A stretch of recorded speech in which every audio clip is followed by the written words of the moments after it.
and I'm also doing I hope a thing. I think it's coming up. I could be wrong. I think it's coming up in September. You know the Hope Fest, We Shall Overcome festivals that were on last year? Yeah. Well, I'm hoping to do those again. And I'm also hoping to do Bickerstock, which is a Bickerstaff, which is a great one. It's a combination of covers and original bands. What I think it's the only thing that maybe I have a problem with here, Doug. And that's, when you get bands who do originals, they tend to shove them out the way unless they're well known. So, you can do the 1 o'clock spot, the very first spot. Yeah. Like, what you should do ideally is say, right, you can mix it, you can do some covers, some originals. Now, I know the Johns do this, and the Johns, as you know, are brains. Yeah. Right. Lovely they do this, and they do things like the Everly Brothers, When Will I Be Loved, and all sorts. Yeah, of course they do.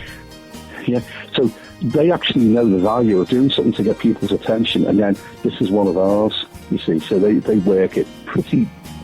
It's pretty sort of well worked out how they do it. Yeah. I think it's also, it highlights the fact that they have got a talent of not only being musically tight, but also the harmonies are really tight, which sometimes with some bands you see the harmonies are, you can tell they're not quite there, with the Johns they work in it. The Johns image is something that I've always thought is very special as well. They are very, very scouse, you know what I mean? They remind you of the new Beatles or something like that. They're just a gang of young lads, but at one point they all had big afro haircuts as well. And as soon as I seen them, I just thought, I love that, mate. That's got to sell that. But you know what makes it better is that's the reason why, you love Oasis, and I don't blame you. But that's the reason why Oasis fix themselves, because it's like for a generation of people, all of a sudden it's like, these belong to us. Exactly. This band belongs to us. I think there were a couple of songs which I didn't think worked, but there were quite a few which did. And if you think about it, if you got someone like Liam Gallagher singing things that you daren't have said at school, or some of the song titles. I was thinking in particular of the first track on "Be Here Now," effing in the bushes, but I think they were saying things that other people wished they could say, and because of that, they became quite heroes to everybody. Yeah. And also the performances were like a revival. Did you ever see Was There Then? The video of Main Road? Yes, I did do, yeah. And you were performing Live Forever, and every so often there'd be a change of the picture on the backdrop. I'd be Jimi Hendrix, Brian Jones. And when John Lennon's picture came up, everyone cheered. Yeah. Now, that says to me, and also Liam actually bowed down to John Lennon, which that is something wouldn't have done to anyone else. I know. It indicates the connection that people have, and his connection was more close to devotion than anything else. I think the honesty of the band worked as well, the way they just said, this is what we're doing, this is the plan we're on, we couldn't give a shit, just get on and get on or get off, you know what I mean? That's exactly it. It's a pity that there's still a breach between Noel and Liam. Maybe they might get together at some point. Maybe they're doing it for commercial reasons, you know what I mean? It might be a bit of a PR stunt. Oh, look, they both reached the age of 55 and they've got back together, and you know what now? Bang! Millions and millions of pounds. But what was it Paul McCartney had said, when it was down to the Beatles? He said, if we got back together, it wouldn't be for live shows, it'd end up being recording. You saw him in the Beatles, now go and see Paul McCartney and the Beatles at Lake Tahoe. Exactly. He wouldn't have actually stood for that. There's something embarrassing about playing kind of the Catskills or Vegas when you're sort of like, in that situation, like the Eagles did. The Eagles are great, but when you get a situation where you have to do it, like sort of crank it out, you lose the love for what you do, I suppose, if you have to do that. Of course, totally agree. It's my fault. But that's why you've got to keep it fresh and keep your sort of ideas fresh. And sometimes where you can't accept where people sort of make you do things, and if a manager would have come in and said to some bands, you're a bit scruffy, lads, I think you ought to get your hair cut. And I think you should all wear matching jackets. Yeah. I think the moment people say, actually, not a good idea, mate. Next. Yeah, indeed. Right, Andrew, I'm going to have to cut it short there, mate, because we'll have to crack on with the rest of the show. But just before you get off, just tell us, what have you got coming up at the moment, if anybody would like to come and see you? Oh, right. Now, let's see. I've got a couple of private things I've got to do with the waltz, and a couple of private gigs I'm doing.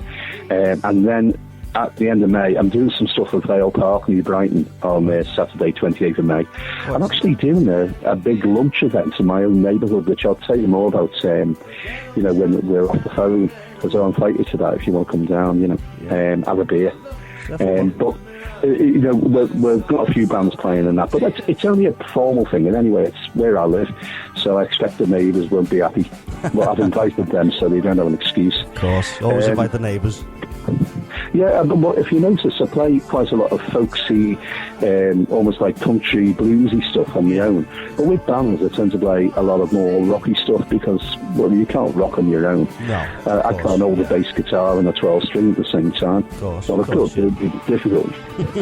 but it's like, the reason being is it's an itch you can't scratch, really. I feel I need to be out there and make music. As I say, an itch you can't scratch. All right, Andy, mate. Well, thank you very much for coming on and having a chat with us, mate. And I will catch up with you very shortly. Hey, cheers. And the show sounds good so far, mate. Anyway, I'm looking forward to the next bit. So hurry up and get off the phone. Excellent. Cheers, all right, mate. Cheers, Andy. See you in a bit, lad. Bye.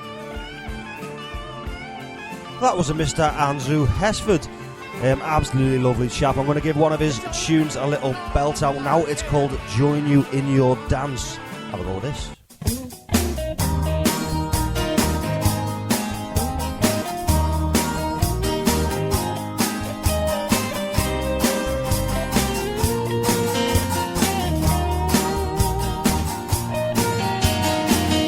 I remember your beauty.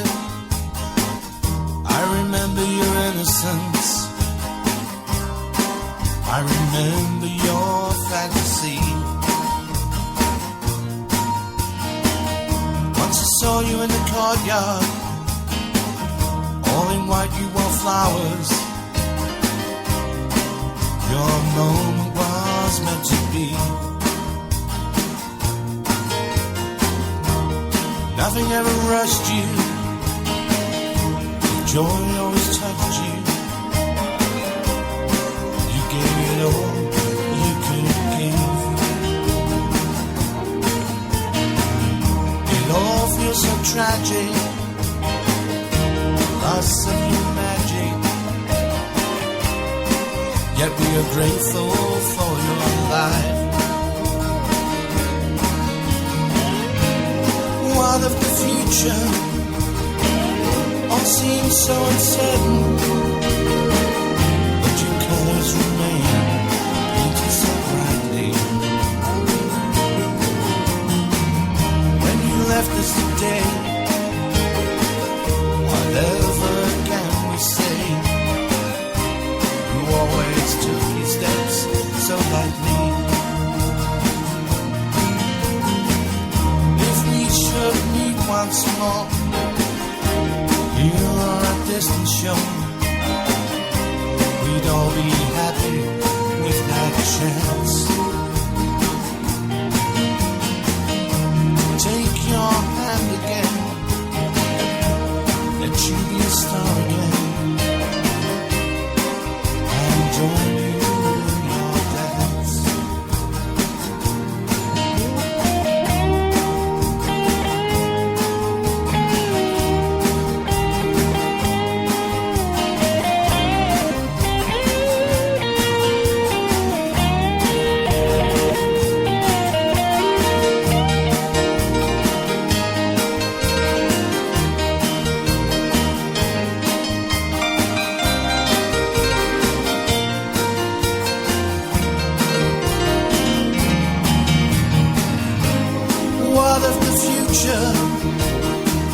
All seems so uncertain,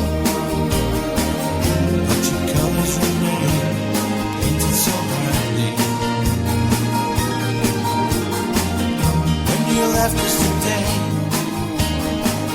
whatever can we say? You always took me steps so lightly. To take your hand again, let you be a star again,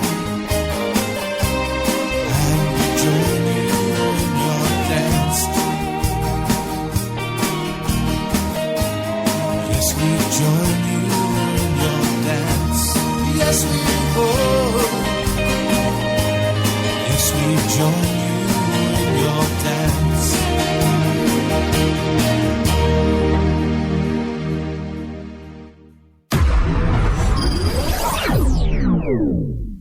Very nice having a little chat with Andrew there. Absolute legend. Right, guys, I'm going to give you a bit of the news now, and I'm going to be straight back with you with a brand new track from Interrobang, brand new track from Alan Triggs. We've got Sarah Beatrice and Polaris all coming at you. We also have a little bit later a bit of a semi-acoustic set by yours truly. I got let down this week for the Live Lounge. 2 hours before the show, I was like, what do I do? Not enough time to call anyone in, so I just decided to throw in a bit of a set myself. Right, guys, have a bit of news. Be back with you in a sec.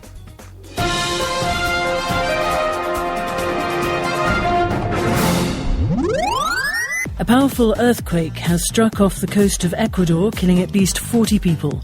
The quake, which had a magnitude of 7.8, caused buildings to collapse and destroyed a flyover in the city of Guayaquil. More details from our South America correspondent, Wira Davis. A state of emergency has been declared across much of western Ecuador after the powerful quake was felt in the country's largest city, Guayaquil, and in towns along the Pacific coast. Reports from Guayaquil and images on local television showed a collapsed road bridge and crushed cars. An airport tower in the city of Manta is also said to have been destroyed. The quake was also reportedly felt in the neighbouring countries of Colombia and Peru, where a preliminary tsunami warning was also issued. With concerns about the risk of aftershocks, Ecuador's Vice President Jorge Glass said the National Guard had been mobilised and that a number of fatalities had been reported in the cities of Porto Viejo and Manta. The authorities in Japan have ordered nearly 250,000 people from their homes because of fears of further earthquakes. At least 40 people are known to have died after 2 strong quakes struck Kumamoto province. Dozens of people remain missing. Heavy rain has raised fears of more mudslides. Health experts in more than 150 countries are beginning what they hope will be a final concerted push to eradicate polio. A vaccine successfully used to fight the virus for more than 30 years is being replaced by one which should be more effective in targeting the last few areas still at risk. Here's our health correspondent, Jane Draper. There were just 74 cases of polio last year and 10 so far this year, all of them in Afghanistan and Pakistan. It's taken a long time, but the eradication of this paralysing disease is tantalisingly close. Switching the vaccine is a huge logistical exercise, which has taken 18 months of planning. The new vaccine will still be given as drops in the mouth. It protects against the 2 remaining strains of the virus.